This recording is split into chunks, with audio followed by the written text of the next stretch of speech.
I mix what I like, what I like, what I like. What's up, world? Welcome to another edition of I Mix What I Like. Again, I'm Jared Ball, your host at I Mix What I Like for all your relevant social media, and I mixwhatilike.org for more on this kind of conversation and more. And for the conversation we're going to have, we have a very special guest today, a comrade of mine, mi hermana, Yvette Modestin, who is an award-winning writer, poet, and activist who focuses on shedding light on the Afro-descendant experience in Latin America.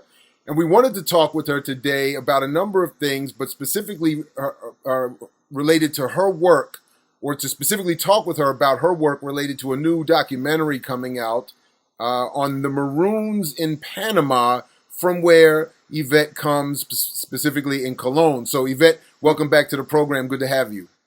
Thank you so much. I'm so excited to see you, to share a space with you again. And I'm so proud of the work that you've been doing. Much respect and admiration, Jared. So thank you for inviting me again to share the space. Every time I interview with you, it's one of my favorites. Oh, yeah, well, I appreciate that. And we'll invite people to check out our previous interviews again at imixwhatilike.org.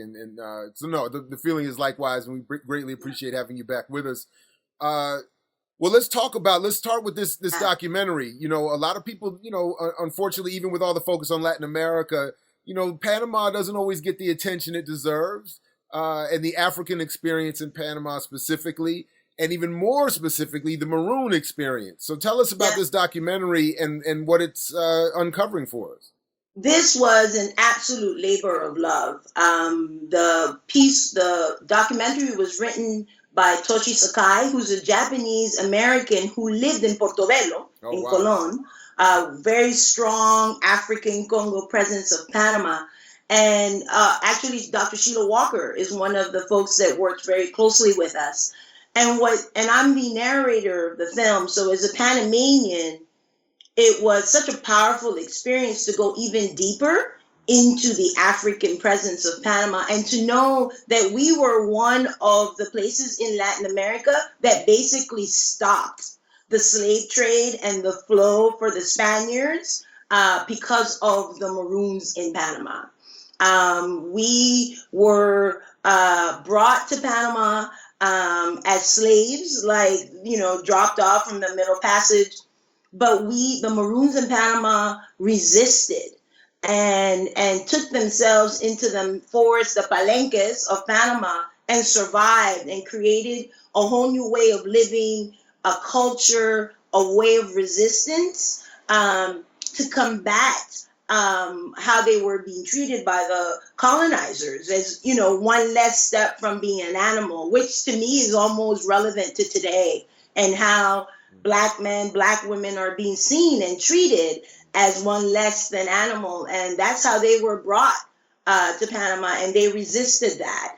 I wanted to make sure I mentioned a couple of things. Is that they resisted, they created these palenques. At least 10 palenques were created in Panama. During the resistance time of Panama, Africans outnumbered Europeans 4-1.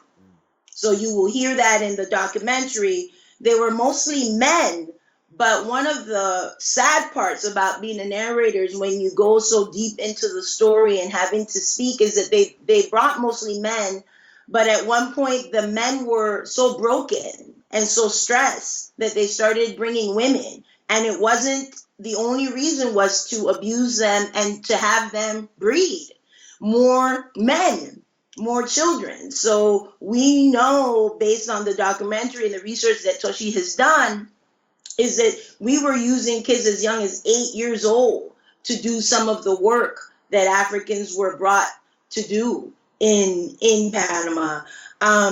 By 1524, 5 years after the founding of Panama, it is the first recorded uprising of Africans in Panama. And just when you have to say that, it brings so much pride that they escaped this horrible way of living and created free space, their own space, which you will see in the documentary, how they lived off the land, lived off the environment. And one of the key things about Panama, too, is that they joined with the indigenous people that were already there, the Cunayalas. that were already there pre the Africans coming in, because basically Panama stories that they abused the indigenous folks so much that then they needed to bring another set of workers, and the other set of workers were the Africans. You know, one of the things I definitely wanted to ask you about, you know, and obviously we're talking about Maroons who are, as you were saying, are not famous enough. Groups of Africans that resisted enslavement, ran away, created entirely autonomous communities, would often raid plantations and free others and get supplies, and at times make deals with the colonizers for their own safety, even to the detriment, unfortunately, of other enslaved Africans. But one of the things I noticed in reading your biography that I did not know, my bad, is that you are one of the awards that you have received is from the Fundación Baiano, a spot that I tried to visit when I was last there, because I was trying to do work on just this topic, or do some research on this topic, and specifically into Baiano. I'm, as you know, I'm happily married into a Panamanian family, and my brother-in-law, who's a brilliant MC here in Maryland, took the name took his rap name Ideal Baiano, as a tribute to Baiano. Because if you tell us a little bit about Baiano, who he was or what he represents, and a little bit about the Fundación Baiano, and how that may relate to this documentary or this film project. Baiano is our Maroon king. He is one of the greats. I mean, there's Mozambique but Baiano was key to creating and working with the Palenques and really creating an army to resist the colonizers. He's one of the better known warriors, and the colonizers became afraid of him. Because he was so smart in his movement that, as something that you just said, to the detriment of us, they finally caught him by tricking him, and basically saying that it was time for them to come together, and basically poisoned him and, got him drunk, and that's how they were able to capture him. But Baiano was key to showing African resistance, African pride, African intelligence, because he was key with how he was developing the Africans in the Palenques to fight the colonizers. They became afraid of Baiano. He was one of the folks most searched for at one point in Panama. So the Fundación Baiano lifts that energy up, lifts that name up. One of the folks from the Fundación, Francisco Knight, who lived here in Boston and has now returned back to Panama, has been very involved in the Fundación. So they're in Rio Abajo, which your family must definitely know. And you're an honorary Panamanian. I'm just giving that to you. I claim it. I actually claim it. Yeah, I'm just giving it to you.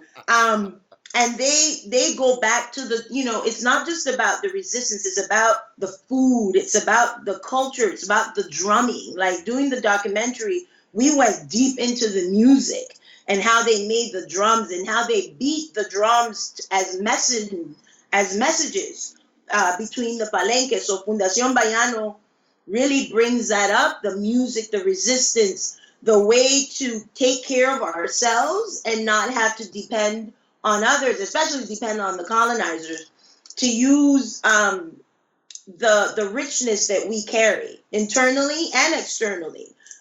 Because, in filming, I had to come down from my little diva moments, because I was like in the bushes, through the rain, getting eaten up by mosquitoes. And I'm like, oh, shoot, they did this, so I had to pull it in, and hours of taping and saying all these things, but then being in the locations. Like, we went to Portobello, deep into Portobello. We went to Panama Viejo.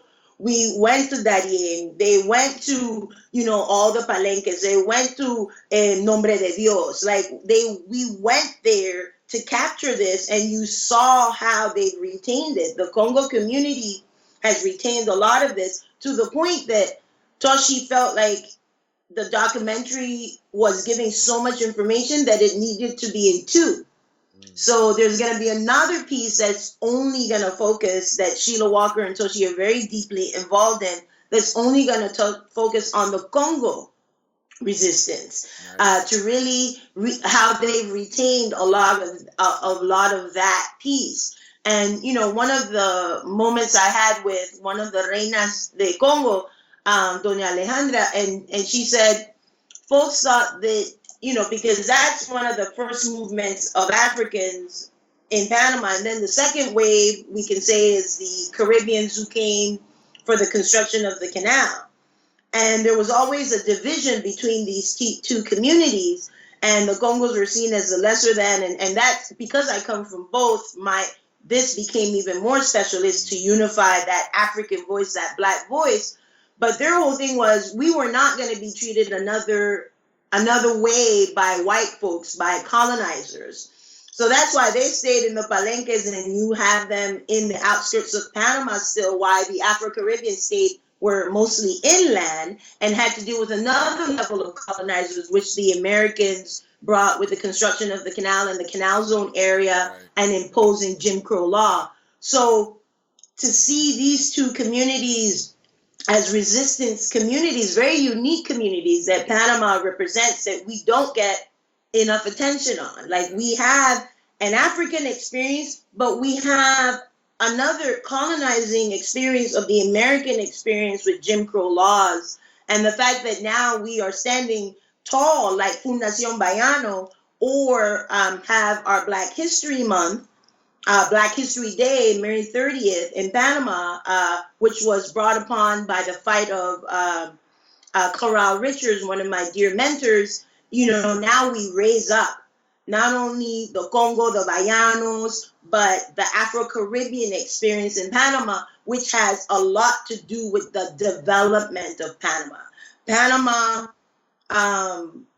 development is an African development. One of the things that hopefully we'll share with you as we start putting more out for the film is that we recaptured some of the African names of the towns in Panama and placed it on a map. So I look forward to sharing that with you. By 1549, listen to this number, 1,200 Maroons were living in the forests of Panama. I mean, that's and it got bigger as we slowed. My most proud moment of being a narrator was how the women were also part of this fight. Mm-hmm. They worked with Bayano. They carried their messages in their hair, in their head wraps, and you will see that in the documentary. And the fact that Panama, was a key location to slowing down the process of the colonizers to get rich. Well, that's what's up, Yvette Modestin. We will definitely have to have you back on, to talk about all of this and much more. There's so many more things that your work entails, and that I would love to talk more with you about in going forward. Tell us very quickly how people can follow your work and where they can be on the lookout for this great film. So they can follow me on Soulful Afro with Yvette on Facebook and on Twitter at Soulful Afro. And we are now testing it. So you were one of the first to see that short clip that we put out. A couple weekends ago, Toshi went to Panama and showed it at an anthropology conference in Panama, and it got really great reviews. So now we are sort of going to test it around to get historians, to get folks to see it full. And then by February, we're putting it out strong, really putting a push. I really think it's going to be a change maker for Panama. Panama will have to come out on the other end after seeing this as saying, we are truly an Afro-descendant land. That's what's up. Well, as always, we greatly appreciate you. And again, we will be staying in touch and following this work and helping promote it as best we can. And as always, to you and everybody else watching, as Fred Hampton used to say, we say peace if you're willing to fight for it. Yvette Modestin, peace to you. And thank you for coming on and joining us. Peace to you, Jared. And we need to get to Panama together. So you know what? I'm sitting here and I need to say that. We need to get you to Panama with me on a trip and meeting these amazing folks that I now call family. all over these areas in Panama. So that is my promise to you, that at some point we need to make that happen. Well, you all heard it here first. It doesn't get any better than that. So that's definitely going to happen. Thank you again. Thank you so much. Peace, Jared. I mix what I like.